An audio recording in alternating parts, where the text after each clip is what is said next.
So let's see, shift over to Jim here, and Jim, you were going to tell us about how bugs don't go away.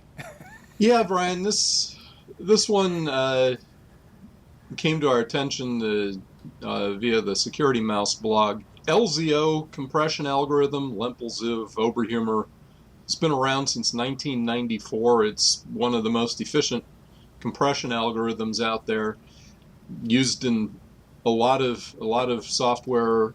And it turns out that there's a rather subtle buffer overflow type bug in there that has gone unnoticed until just recently. It's a really subtle bug. Folks didn't notice it, and it was in the initial reference implementation of the algorithm. So a lot of other folks have, even though they've re-implemented their own version of the algorithm, most of it is based on that same initial reference implementation. So a lot of them ended up copying the same bug into their implementations. Not going to go into a lot of detail. You can read the blog post to get some more detail on exactly what happened. But since this LZO library is incorporated in lots of other software, each implementation of it needs to be fixed to correct their issues. It could potentially have a fairly large impact. In some implementations, it's possible to do remote code execution via this buffer overflow. In most, it's possible to do a denial of service. In most 64-bit architectures, it's impractical to actually do it, just because of the size of the buffer that they have to overflow there.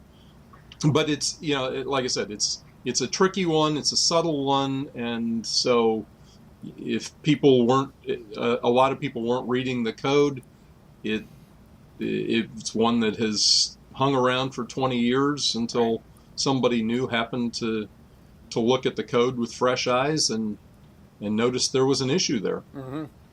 Yeah, and I think fundamentally this is a case where a good example where a bug, subtle or not, a bug can sit around for a significant period of time, and I think that's one of the reasons we have 0 days that occurs, that you can have bugs that are latent in systems, and if somebody is able to accumulate knowledge of these vulnerabilities in a malicious sense and develop exploits against those, that's where our 0 days are coming from. So, and I think sort of another subtlety that's associated with this is that I'm much more of an advocate of looking at it at protecting systems from a threat point of view, as opposed to focusing on trying to protect against vulnerabilities, because this is a case where the vulnerability may be there, it may have been around for a very long time, there's little that you can do about it if you don't know about it, there's no patch available.